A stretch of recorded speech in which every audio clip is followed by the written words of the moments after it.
des fois, en aidant les enfants, en répondant aux lettres, t'es obligé de développer des outils pour leur donner des outils.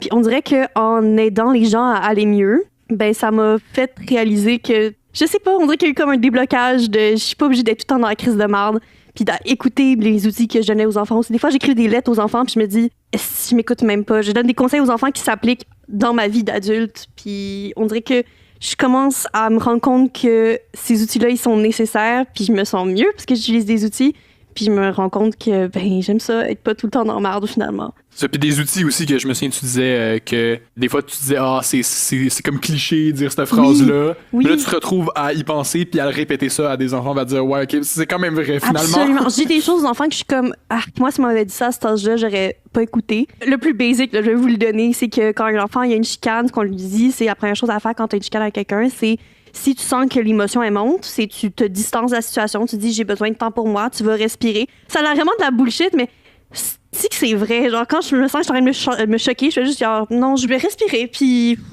si ça marche pas la situation en ce moment, ben je vais me retirer, je vais revenir en parler plus tard, mais quand j'étais jeune, je croyais pas à ça, puis j'ai fini par y croire.